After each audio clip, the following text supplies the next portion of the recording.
We have reaction to the Inspector General report. We're going to bring in our fair and balanced panel. Joining us now, Bree Payton, staff writer at The Federalist, and Democratic strategist Antoine Seawright. Okay, Antoine, I'm going to start with you. Surprised, or did this mirror what you already thought?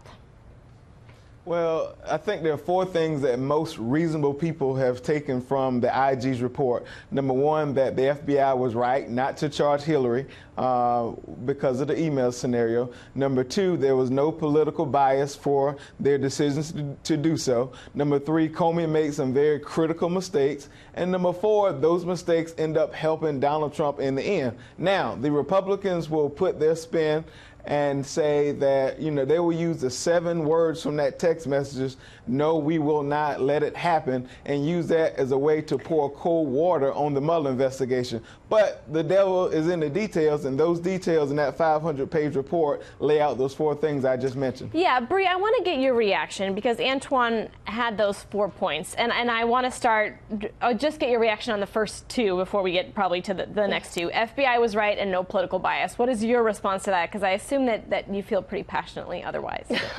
Well, I mean, at the end of the day, the Inspector General is essentially the HR department for the FBI, and it's in the HR department's or the Inspector General report's own interests in order to, kind of correct the FBI, set it on a better path, those sort of things without chastising it too greatly. And I think that that's definitely what we saw all throughout the Inspector General report. I think that it confirms a lot of people's suspicions about the FBI, that it is run by a bunch of idiots and megalomaniacs with a political axe to grind, and that led them to totally botch the Hillary Clinton investigation. I definitely agree with the latter 2 points that ended up, helping Donald Trump because they were just idiots and totally botched this all throughout this whole thing. I also think that it really takes a swipe at James Comey's personal credibility, and I think the larger conspiracy theory that we are getting from the left, that Donald Trump colluded with Vladimir Putin in order to steal the election away from Hillary Clinton, that was largely dependent upon Comey's credibility, and that's been eaten away. Okay, Antoine, I want you to respond because that was some really tough language for the FBI, but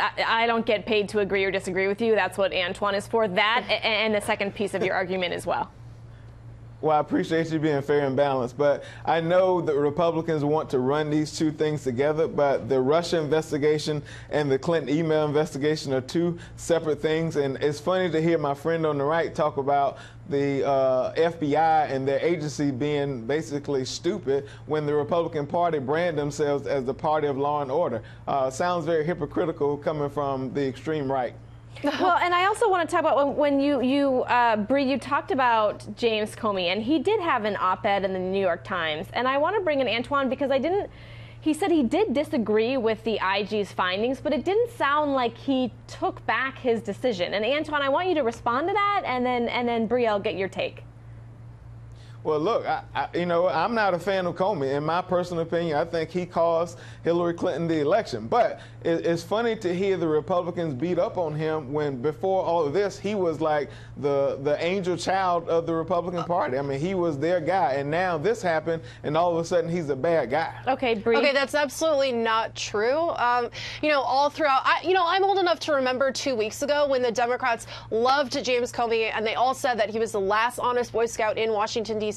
I often have been on this channel correcting that narrative. Okay, well, I've heard that from a lot of liberals and a lot of Democrats who, I've had to talk to them about this and say, I've been saying from the start, when James Comey made the announcement in October of 2016, I said that he was an idiot then, even though it hurt Hillary Clinton. I still thought it was a bad move. I still thought that he was an idiot. I still thought, that it clearly demonstrated that the FBI needs a lot of help and it needs to review its hiring practices. I want to move it forward because in the interest of time, even though the IG report and the Mueller investigation are 2 totally different things, and we're constantly reminding viewers, despite from some of the sound we heard from. To be clear, despite the fact that we heard the president say on Friday that he was exonerated, those 2 are 2 completely different things. That being said, is there impact from the IG report on the Mueller investigation? Meaning, is it getting impacted by this IG report, whether it be perception or in any way? And I'll start with you, Bree. Yeah, you're absolutely right that the Russia investigation is totally separate from the Hillary Clinton email investigation. Those are two separate probes. However, in the Inspector General report itself, Peter Strzok, the reason why he didn't come forward, the reason why they didn't get a warrant to search Anthony Weiner's laptop was because one of the things that they were prioritizing above Hillary Clinton's emails was this investigation into the Trump campaign and whether or not there were ties to Russian officials. So while they are separate investigations, they are being handled by the same people. A lot of the same people that worked on both of these probes expressed a lot of political bias and a lot of political opinions about not liking Donald Trump and liking Hillary Clinton, in text messages, and often conflated and in the same conversation would state their political opinions and then seemingly, in the same breath say, okay, this is what we're going to do about both of these investigations. So you are right that they are separate, but there is a lot of overlap, and I think we need to acknowledge that. All right, Antoine, I'll give you the last word.